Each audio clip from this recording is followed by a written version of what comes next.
Education in a plural society BA programme semester 5th का ये जो पेपर है एसओएल का, इसकी फर्स्ट यूनिट की चर्चा हम कर चुके हैं। इस वीडियो में हम सेकंड यूनिट की चर्चा करने जा रहे हैं। सेकंड यूनिट जिसका नाम है भाषा और शिक्षार्थी। इसमें आपको 3 टॉपिक्स क्लियर करने हैं। 4, 5, 6 यहाँ पे आप देख सकते हैं। तीनों से एक एक प्रश्न बनने की पूरी संभावना रहती है, बट इसमें से इस यूनिट से आप 2 ही प्रश्न मान के चलिए, ज़्यादातर उपयोगी है। सेकंड यूनिट का फर्स्ट चैप्टर यानी चौथा चैप्टर जो है वो है बच्चे की घरेलू भाषा और स्कूल कक्षा और पाठ्य पुस्तकों की भाषा। देखिए, इसमें बेसिकली ये पूछने का प्रयास किया जा रहा है कि घरेलू भाषा और स्कूली भाषा क्या किस तरीके से है, वो आप इसमें लिख सकते हैं। कक्षा में भाषा कैसी होनी चाहिए, बहुभाषी कक्षा को किस तरीके से हम समझ सकते हैं, और बच्चे को कैसे पढ़ना लिखना सीखता है, इस तरीके के प्रश्न पूछ सकते हैं। भारतीय संदर्भ में घरेलू भाषा और स्कूली भाषा का व्याख्यान से रिलेटेड प्रश्न इसमें ज़्यादा पूछे, और घरेलू और स्कूली भाषा को कॉम्बिनेशन करने से रिलेटेड प्रश्न इस यूनिट से पूछा जाता है 4 चैप्टर से। तो परिचय में आप सभी का कॉमन लिखें। परिचय में आप लोग लिखेंगे कि अधिकांश लोगों में भाषा को केवल संचार के साधन के रूप में परिभाषित करने की प्रवृत्ति है। विशेष रूप से शिक्षा के संदर्भ में एक बहुत ही सीमित नज़रिया है, क्योंकि भाषा गतिशील होती है। इसीलिए भाषा की महत्वपूर्ण भूमिका को पहचान पाने और उसके महत्व को पहचानने के लिए एक समग्र समझ की आवश्यकता होती है। भाषा एक माध्यम है जिसकी मदद से बच्चे खुद से और दूसरों से बात करते हैं। भाषा एक ऐसा माध्यम है जिसमें सभी ज्ञान होता है। बिना भाषा के तो कुछ है नहीं। भारत में विविध भाषाई स्थितियां हैं। अधिकांश बच्चे 2 या 3 भाषाएं बोलने या पढ़ने लिखने में सक्षम हो जाते हैं। तो ये सब बातें आप अपने परिचय में लिख सकते हैं। कक्षा में घर की भाषा का क्या महत्व है। देखिए, बच्चा अपने घरेलू माहौल में जो कुछ भी सीखता है वो अधिकांश उसी भाषा को एडॉप्ट करता है।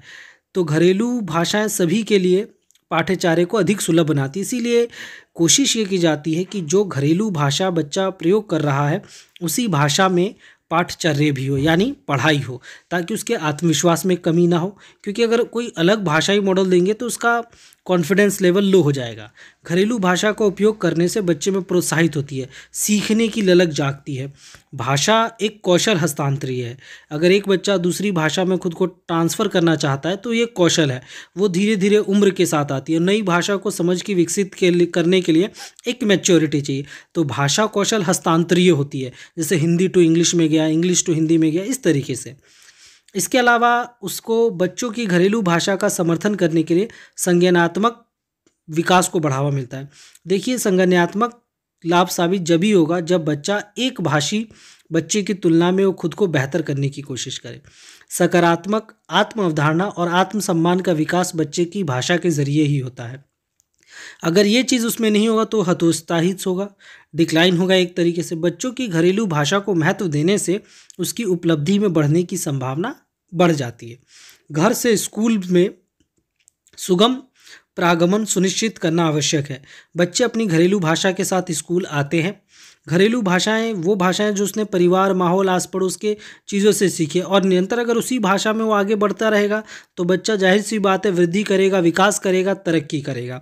तो यहाँ इस प्रश्न में आप यही डालें कि भाई कक्षा की भाषा किस प्रकार, तो उसे मातृभाषा के साथ जोड़कर आप अपना उत्तर बना के लिख सकते हैं। देखिए, ये कोई ऐसा पेपर नहीं है जिसे आप नहीं लिख सकते हैं। ये ऐसा पेपर है जिसे आप बनाकर भी लिख सकते हैं। पाठ्य पुस्तकों की भाषा क्या होनी चाहिए। देखिए, पाठ्य पुस्तकों की भाषा बच्चों को सीखने पर जोर देता है। तो कोशिश ये की जानी चाहिए कि उसमें तथ्यात्मक जानकारी हो, याद रखने के कार्य से ज़्यादा भरी हुई होती है जो कि ना हो, अर्थहीन होनी चाहिए एक तरीके से, सामाजिक आर्थिक पृष्ठभूमि से जुड़ा होना चाहिए भाषा। इसके साथ साथ अगर मातृभाषा में पाठ्य पुस्तकों है तो उससे आसानी से बच्चा सीखेगा, जुड़ाव महसूस करेगा। अगर पाठ्य पुस्तकों की भाषा मातृभाषा नहीं है तो वो खुद को अकेलापन मानेगा और उस भाषा से उसका अलगाव और उस सब्जेक्ट से उसका अलगाव बढ़ने लगेगा। तो ये ज़रूरी है। और बहुसांस्कृतिक साहित्य वाला देश है, हम जानते हैं। ऐसे में सामाजिक आर्थिक पृष्ठभूमि को जीवित रखने के लिए, बहुसांस्कृतिक कल्चर सिखाने के लिए ज़रूरी है कि एक शिक्षक को अपने अनुभवों का प्रयोग करते हुए उसे भाषा सिखाई जाए, सामाजिक आर्थिक पृष्ठभूमि के हिसाब से उस पर कार्य किया जाए। तो वो बच्चा जल्दी से चीज़ों को सीखेगा, टैकल करेगा। बच्चों की बातचीत एवं बहुभाषिता। बातचीत में आमतौर पर कक्षा में एक नकारात्मक चीज़ के रूप में देखा जाता है। कक्षाओं को प्रतिबंधित और हतोत्साहित किया जाने का प्रयास होता है। कोशिश की जाए कि बच्चे के भाषण को एक संसाधन के रूप में लिया जाए। बच्चे के अनुभवों के बारे में खुलकर बात करें, प्रोत्साहित करें। बच्चों की बातों का जवाब देते समय शिक्षकों को सावधान रहना चाहिए, क्योंकि ये बच्चों की स्वतंत्रता और अभिव्यक्ति से जुड़ा हुआ है। बच्चा किसी भी भाषा में जवाब दे रहा है, उसे देना चाहिए ताकि उसे प्रोत्साहन मिले। 2005 की जो शिक्षा नीति थी उसमें बहुभाषावाद को जोड़ने का प्रयास किया गया था। आप देख सकते हैं, उदाहरण के लिए डाल सकते हैं इसे। इसके अलावा इस यूनिट का 5वां लेसन यानी सेकेंड पार्ट जो है भाषा और शिक्षार्थी है। देखिए, इसमें और पीछे वाले में फ़र्क है। पीछे वाले में कक्षा और भाषा को जोड़ा गया है, यहाँ पर आपको भाषा को भारत की भाषा स्थिति बतानी है। इसमें शिक्षा या कह सकते पाठ्य पुस्तक की भाषा को लेकर यहाँ कोई प्रश्न नहीं पूछेगा, वो आपसे भारत की भाषाओं को लेकर प्रश्न पूछेगा। भारत की विविध भाषाई स्थिति या भारतीय संविधान में जो भारत की स्थिति है, उस तरीके से प्रश्न को लेकर आपसे इस टॉपिक में पूछ सकता है। तो ज़रूरी है कि आप अपने आंसर में जो पीछे की बातें हैं वो तो डाले ही डालें, और ऐसा नहीं है कि तीनों चैप्टर आपको एक जैसे लगेंगे, तो आप तीनों में थोड़ा मिक्सअप भी डालेंगे तो वो आपका आंसर गलत नहीं होगा, ये ध्यान रखिए। तो इस टॉपिक में भारत की विविध भाषाई स्थिति से प्रश्न आता है, तो परिचय में आप लिखेंगे कि भारत एक बहुभाषी देश है जहाँ प्राचीन काल से अनेक भाषाई समूहों का दबदबा रहा है। इंडो आर्यन, द्रविड़न, ऑस्ट्रेलियन, तिब्बती, बर्मन, अंडानी अनेक। भारत में वैसे तो केवल संविधान के हिसाब से 22 भाषाओं को मान्यता प्राप्त है 8वीं अनुसूची में। भारत का संविधान वैसे तो विविध भाषाओं से भरा पड़ा है। भारत राष्ट्रीय एकता का जो प्रतीक है वो भाषा से जुड़ा हुआ है। हमारी विविधता में भाषा का सबसे अहम रोल है। वो कहते हैं ना, कोस कोस पे बदले पानी, 4 कोस पे बदले वाणी। तो वही किस्सा है देखा जाए तो। सामाजिक सद्भाव एकता को जोड़ता है। भाषाई किस्मों से खुद को बाहर रखने की कोशिश करनी है। भारत की भाषी स्थिति भारतीय संविधान और भारतीय संस्कृति में आपको परिलक्षित हो सकती है। तो अब अगला जो टॉपिक है, जो इससे प्रश्न बनता है हमारा, जो सबसे इम्पोर्टेंट टॉपिक है इस यूनिट का, वो ये कि भारत में भाषाई संविधान में भाषाई प्रावधान क्या है। तो ध्यान रखें कि भारत के संविधान के अनुच्छेद 29 में साफ तौर पे कहा गया है कि अल्पसंख्यकों को अपनी भाषा बनाए रखने का अधिकार है। राज्य क्षेत्र में जो भी नागरिक हैं, जो भाषा है, लिपि है, संस्कृति है, उसको बनाए रखने का उन्हें पूरा अधिकार है। किसी भी नागरिक को अपने धर्म, मूल भाषा, जाति के आधार पर भेदभाव नहीं किया जाएगा। भारत का अनुच्छेद 30 यहाँ तक प्रावधान करता है कि अल्पसंख्यकों को अपनी भाषा बनाए रखने के साथ साथ उस भाषा में लिखने, पढ़ने, बोलने की पूरी स्वतंत्रता दी गई है। इवन शैक्षणिक सहायता भी उस भाषा में दी जाएगी। शैक्षणिक सहायता के साथ साथ उसके साथ भेदभाव नहीं किया जाएगा। वो अपनी भाषा को बनाए रखने के लिए पूर्णतः स्वतंत्र है। वह अपनी राज्य भाषा में लिख, पढ़, बोल सकता है, इसकी पूर्ण स्वतंत्रता है। तो ये सब आप भारत के संविधान में भाषाई प्रावधान से रिलेटेड प्रश्न है, तो ये सब आप लिख सकते हैं। इसके अलावा भारतीय संदर्भ में मातृभाषा, ये भी आप इसी आंसर में ऐड कर दे तो अच्छा रहेगा। हालांकि ये हमेशा देखने को मिला है। 1881 और 1891 की जनगणना में घर में माता पिता द्वारा बोली जाने वाली भाषा पर जोर दिया गया था। 1901 की जनगणना में बोले जाने वाली भाषाओं पर जोर दिया गया। 1911 और 21 की जनगणना में आमतौर पर इस्तेमाल होने वाली भाषाओं को मान्यता दी गई। 1961 की जनगणना में माना गया कि बचपन में व्यक्ति की माँ द्वारा बोली गई भाषा या मुख्य रूप से घर में बोली गई भाषाओं को मान्यता दिया गया। 1971 में माना गया कि यदि बच्चे ने माँ को खो दिया, यदि माँ की मृत्यु शैशवावस्था में हो गई है, तो मुख्य रूप से बचपन में जो भी वो भाषा अपने घर माहौल में सीख रहा है वो सब मातृभाषा के रूप में मानी जाती है। तो मातृभाषा की अलग अलग जनगणना में अलग अलग तरीके से डेफिनेशन दी गई है। इसको आप अपने भारतीय भाषाई संदर्भों में भी आंसर में लिख सकते हैं या संवैधानिक प्रावधान में भी लिख सकते हैं। भारत की 2011 की जनगणना के अनुसार कुल 270 पहचान योग्य मातृभाषाएं दर्ज की गई। 10,000 से अधिक वक्ता हैं। 123 मातृभाषाओं को अनुसूचित भाषाओं के रूप में वर्गीकृत किया गया था, जबकि 147 मातृभाषाओं को गैर अनुसूचित भाषाओं में रखा गया है। 2011 ने 2001 की जनगणना से अनुसूचित भाषाओं को संख्या को 22 बनाए रखा है। संविधान की 8वीं अनुसूची में 22 भाषाओं को मान्यता, ये हर कोई जानता है। हिंदी, बंगाली, असमिया, पंजाबी, बोडो, संस्कृत, मलयालम, डोगरी, तेलुगु, कन्नड़, संताली, अन्यथा बहुत सारी है। 38 तक अपग्रेड किया गया और मैथिली, बोडो को भी। इसके अलावा शिक्षण के माध्यम के रूप में मातृभाषा 1953 में यूनेस्को ने बच्चों के लिए शुरू से ही प्राथमिक स्तर पे मातृभाषा को लागू करने की बात कही थी, क्योंकि मातृभाषा बचपन से ही बच्चा जो अपने माहौल में ढला बड़ा है वो सीख रहा है, तो पाठ्यक्रमों में भी अगर इसे शामिल किया जाए तो ये सोने पे सुहागा होगा।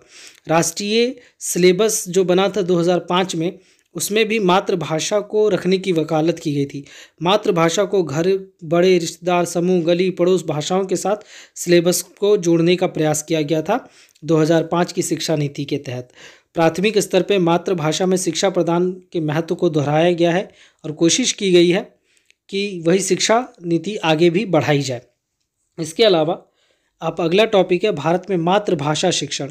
देखिएगा कि भारत में मातृभाषा शिक्षण को स्वतंत्रता के बाद से ही महत्व दिया गया है, ऐसा नहीं है कि नहीं दिया गया है। अनुच्छेद 343 हिंदी को संघ की राजभाषा का दर्जा देता है। अनुच्छेद 351 हिंदी को आगे बढ़ावा देने का प्रयास करता है। तो मातृभाषा में शिक्षण तो हम देख ही सकते हैं, हिंदी मीडियम, इंग्लिश मीडियम आप देखते हैं, तो हिंदी मीडियम देने का मकसद क्या था कि मातृभाषा, क्योंकि भारत में बड़े पैमाने पर हिंदी भाषा बोली जाती है और आप देखेंगे कन्नड़, तमिल, तेलुगु सभी भाषाओं में सिलेबस उपलब्ध है, पढ़ाए जाने की बातें हो रही हैं और नई शिक्षा नीति में मातृभाषाओं को प्राथमिकता दी गई है कहीं ना कहीं। आप इस चीज़ को अपने इस आंसर में लिख सकते हैं। इसके अलावा त्रिभाषा का सूत्र भारत में अपनाया गया है, क्योंकि देश भाषाई देश है, इसमें कोई संदेह नहीं। एक भाषा से बहुभाषी वातावरण में लोगों की सभी ज़रूरतों को पूरा नहीं कर सकते हैं हम, लेकिन फिर भी कोशिश की गई कि त्रिभाषा का फॉर्मूला अपनाया गया कि हिंदी, अंग्रेज़ी के अलावा तीसरी आप अनुसूचित में से किसी भी भाषा का प्रयोग कर सकते हैं। 1986 की राष्ट्रीय शिक्षा नीति ने देश की जटिल भाषाई स्थिति को दोहराया था, तो 1986 में भी इस बात का समर्थन किया गया कि बहुभाषी की वगैरह की जगह हम त्रिभाषा का फॉर्मूला अपना सकते हैं, क्योंकि भाषा का विवाद इस देश में लंबे समय से चला आ रहा है, ये हर कोई जानता है। तो इसीलिए त्रिभाषा के फॉर्मूले को अपनाते हुए प्रशासनिक दक्षता में भी वृद्धि हुई, पाठ्यक्रम में भी सही रुचि आई बच्चों की और आगे बढ़ने की तरफ प्रोत्साहन मिला। मातृभाषा मानक भाषा शिक्षा के माध्यम से संबंधित मुद्दे क्या? देखो, भाषा और शक्ति के रूप में ये प्रश्न आ सकता है कि मातृभाषा मानक भाषा और शिक्षा के माध्यम के रूप में क्या देखा जाता है। तो देखिए, एक तो भाषा की जटिलता और अस्पष्टता, क्योंकि जनगणना के तहत ये बड़ी मुश्किल प्रश्न बना कि भाषा की अनदेखी ना की जाए। राष्ट्रीय एकता का लक्ष्य यही है। देखिए, सरकारों का प्रयास यही रहा है कि पूरे देश की एक भाषा, एक लेवल की भाषा, पढ़ाई भी एक हो, सिलेबस भी एक हो, भाषा भी एक हो, परंतु ये इतना आसान काम ही नहीं है। अधिकतर इसमें बहुत सी चीज़ों को बोली जाने वाली भाषाओं के साथ जोड़ना, हिंदी का एक तो विशेषाधिकार बन गया है, तो ये चीज़ें हैं ही हैं। इसके अलावा इस यूनिट में थर्ड टॉपिक है बहुभाषी की समझ और कक्षा में बहुभाषी। इसमें जो प्रश्न आएगा आपका भाषा और मातृभाषा के महत्व से रिलेटेड आएगा, द्वि और बहुभाषी के बीच में अंतर पूछ सकता है, या भारत में बहुभाषा के संबंध में भाषा नीति की भूमिका, ये सबसे इंपॉर्टेंट टॉपिक है, ध्यान रखिएगा। भारत में बहुभाषा के संबंध में भाषा नीति की भूमिका की पहचान कर सके, तो इसमें आप पीछे दोनों चैप्टरों की भी बातें इसमें ऐड कर सकते हैं, तो उससे प्रॉब्लम नहीं होगी। या कक्षा में बहुभाषावाद के लाभ को समझाइए, इस तरीके के प्रश्न पूछे जा सकते हैं। तो परिचय में आप लिखें कि किसी भी सामाजिक व्यवस्था में मनुष्य के संचार को माध्यम होता है। सामाजिक जटिलता के कारणों का पता लगाना इतना आसान काम नहीं। मनुष्य के भी संचार निरंतर चल रहा है, गतिशील है। देखिए, परिचय तो आप एक जैसा भी लिख देंगे तो उसमें कोई इतना फर्क नहीं पड़ता है। इसके अलावा मातृभाषा का महत्व, एक व्यक्ति के लिए उसकी मातृभाषा भाषा के रूप में आशीर्वाद है। यह उनकी शिक्षा में केवल एक टाइम टेबल ही नहीं है, बल्कि जीवन का पहलू है। मातृभाषा शब्द की उत्पत्ति इस धारणा पर आकर्षण डालती है कि एक बच्चे के भाषाई कौशल को माँ द्वारा ही मजबूत किया जा सकता है। इसीलिए माँ द्वारा बोली जाने वाली भाषा प्राथमिक भाषा होगी, जिससे बच्चा सीखेगा। इसके अलावा द्विभाषी और बहुभाषी, द्विभाषी मनुष्य द्वारा भाषाओं, दो या दो से अधिक उपयोग भाषा द्विभाषा, बहुभाषी शब्दावली को जन्म देता है।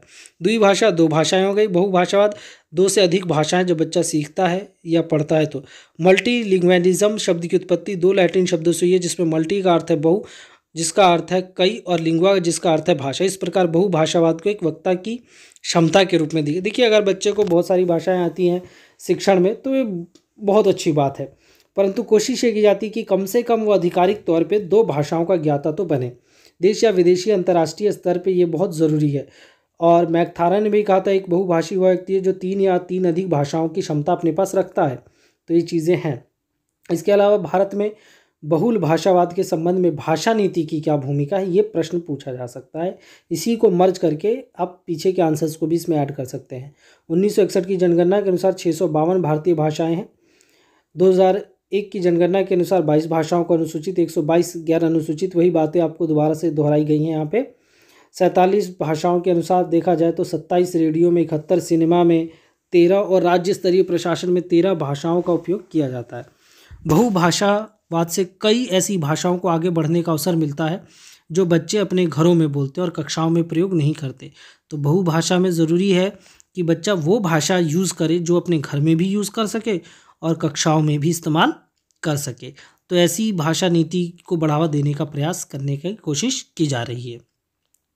इन सब के अतिरिक्त अगला जो टॉपिक है, भारतीय कक्षा में बहुभाषावाद। मातृभाषा पहली भाषा है जिसे कक्षा से अधिकतम लाभ प्राप्त करने के लिए बच्चों को अपने स्कूल में शुरू से ही एक विषय के रूप में, एक माध्यम के रूप में इसे लेना चाहिए। कई स्कूली बच्चों के लिए उनके एमटी उस क्षेत्र की, मतलब मातृभाषा और उस क्षेत्र की भाषा के बीच में अंतर हो सकता है, जिससे वो एकीकृत करने में थोड़ा कठिनाई लेगा, लेकिन ज़रूरी है कि इसमें तालमेल बिठाया जाए। इसके अलावा बहुभाषावाद की समस्याएं क्या, देखिए स्कूलों में कई भाषाओं को सीखने का भार होता है और ऐसे में कई भाषाओं को एक साथ सीखने के लिए बच्चा प्रॉब्लम में आ जाता है। हम देखते हैं कि हमारी जो एजुकेशन सिस्टम है उसमें कमियां क्या है कि बच्चे को इंग्लिश भी पढ़ा रहे हैं, हिंदी भी पढ़ा रहे हैं और साथ में संस्कृत भी डाली जा रही है या तीसरी कोई लैंग्वेज भी। तो एक साथ बच्चे को बहुभाषी सिखाने का प्रयास हमारी शिक्षण पद्धति में है। इसके अलावा अल्पसंख्यकों के लिए एमटी शिक्षण के लिए जगह प्रदान नहीं करता, यानी मातृभाषा के लिए जगह नहीं मिल पाती। आदिवासी समूह ऐसे हैं जिनकी भाषाएं अभी भी कुछ ऐसी अनुसूचित नहीं है, ऐसे में उनके मीडियम में भाषा, या कह सकते हो उनके मीडियम में सिलेबस है ही नहीं, तो उन्हें बड़ी समस्याओं का सामना करना पड़ता है। तो इन सब समस्याओं के देखते हुए वीडियो कॉन्सर्ट या ऑडियो कॉन्सर्ट के ज़रिए इस समस्या को दूर किया जा सकता है। इसके अतिरिक्त आप इसमें अगला जो टॉपिक लिखेंगे, एक तो शिक्षार्थियों के लिए तीसरी भाषा का उपयोग नहीं। देखो सबसे बड़ी प्रॉब्लम यह है कि खुद ट्यूटर भी इतनी भाषाएं नहीं जानता है, क्योंकि वो खुद भी 2 या 3 भाषाओं का कॉम्बिनेशन नहीं लेके नहीं चल पाते हैं, क्योंकि वो खुद अपनी भाषा जानते हैं, मातृभाषा जानते हैं या जिस पद्धति में उन्होंने पढ़ाई किया। अब इंग्लिश मीडियम के मोस्टली ज़्यादातर टीचर हिंदी मीडियम नहीं पढ़ा पाते और हिंदी मीडियम के मोस्टली टीचर इंग्लिश मीडियम की चीज़ें नहीं पढ़ा पाते। हमने कई बार ये सरकारी स्कूल में देखा है। शिक्षा के माध्यम की समस्या यही रही है कि मातृभाषा सबसे बेहतर है और कोशिश की जाए कि पद्धति भी यही अपनाई जाए। बहुभाषावाद के लाभ हैं, अभ्यास है, गहन भाषा संपर्क है, लेकिन इन लाभों के अतिरिक्त इसकी समस्याएं भी रही है। हमेशा ज़्यादातर लोग एक भाषा का हावी होना ठीक नहीं है। ज़रूरी है कि बहुभाषीवाद में लोग कार्य करें, परंतु हमें कोशिश ये करनी है कि मातृभाषा को बढ़ावा मिले। और ये सब आप सेकेंड यूनिट में लिख सकते हैं। इसी के साथ चैनल को लाइक, सब्सक्राइब, शेयर ज़रूर करें ज़्यादा से ज़्यादा, ताकि हमें भी प्रोत्साहन मिले आपके सामने नई वीडियोज़ लाने का। और देखिए समय कम होने की वजह से हम ज़्यादा से ज़्यादा चीज़ें समेटने की कोशिश कर रहे हैं, क्योंकि एक ही वीडियो में अब सारी चीज़ें हम डाल नहीं सकते हैं। इसीलिए अगर कोई गलती हो उसके लिए क्षमा। इसके अलावा लाइक, शेयर, सब्सक्राइब ज़रूर करें, फॉरवर्ड करें आगे से आगे, और कोई प्रॉब्लम हो तो कमेंट में ज़रूर सुझाव दें। धन्यवाद।